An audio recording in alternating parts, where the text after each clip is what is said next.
سوال ہے کہ a friend of mine asked me a question about Zuhr Sunnah before Fard Salah and these are mu'akkida. If mu'akkida then where is the dalil in hadith؟ دیکھیے سوال ہے کہ میرے کسی دوست نے مجھ سے کہا کہ ظہر سے پہلے 4 سنت مؤکدہ ہیں. مؤکدہ نہیں مؤکد ہے، مؤکدہ رکعات جو ہے مؤکدہ اس کو کہیں گے، تاکید جس کی ہو اس کو مؤکد کہتے ہیں.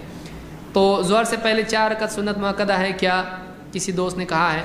تو اس بارے میں دیکھیے مؤکد غیر مؤکد اس طرح کا لفظ حدیث میں نہیں آیا ہے، بلکہ اللہ کے نبی صلی اللہ علیہ وسلم نے جس چیز کی پابندی کی ہے اس چیز کی تاکید بڑھ جاتی ہے، اور جس چیز کی پابندی نہیں کی، کبھی کیا کبھی نہیں بھی کیا، یا صرف ترغیب دی اور عمل خود نہیں کیا، تو یہ چیز زیادہ تاکید اس کی نہیں ہے.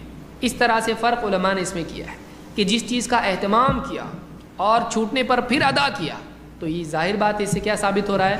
اس کی تاکید ہے، اس کو چھوڑنا نہیں چاہیے.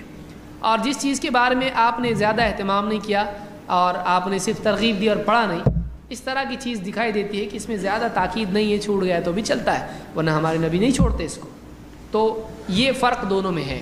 لیکن آپ اگر حدیث میں تلاش کریں تو آپ کو ایسا مؤکد اور غیر مؤکد کا لفظ نہیں ملے گا. سنتیں کون کون سی ہیں، رکعت کون کون سی ہیں؟ ام حبیبہ رضی اللہ تعالیٰ عنہ کی روایت ہے جو ترمذی میں ہے. آپ صلی اللہ علیہ وسلم فرماتے ہیں من صلی فی یوم ولیلۃ 12 رکعہ، جو دن رات میں 12 رکعتیں پڑھے، بنی لہ بیت فی الجنہ، اس کے لیے جنت میں گھر بنایا جائے گا. 4 قبل الظہر ورکعتین بعدہا، ظہر سے پہلے 4 رکعت اور ظہر کے بعد 2 رکعت، ورکعتین بعد المغرب، اور مغرب کے بعد 2 رکعتیں، ورکعتین بعد العشاء، اور عشاء کے بعد 2 رکعتیں، ورکعتین قبل صلاۃ الفجر، اور فجر کی نماز سے پہلے 2 رکعتیں ہیں.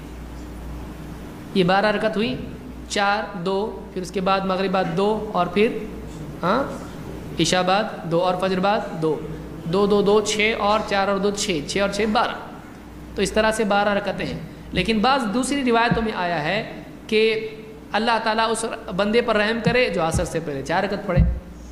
اب یہ کیا ہے؟ اب یہاں تو 12 ہے اور وہ عصر کا ذکر اس میں نہیں ہے، تو پھر وہ کیا ہے؟ تو علماء نے کہا اس کی تاکید ہے، اور اس کی اتنی تاکید نہیں ہے، اس کی صرف ترغیب ہے. تو یہ مؤکد ہے اور وہ مؤکد نہیں ہے.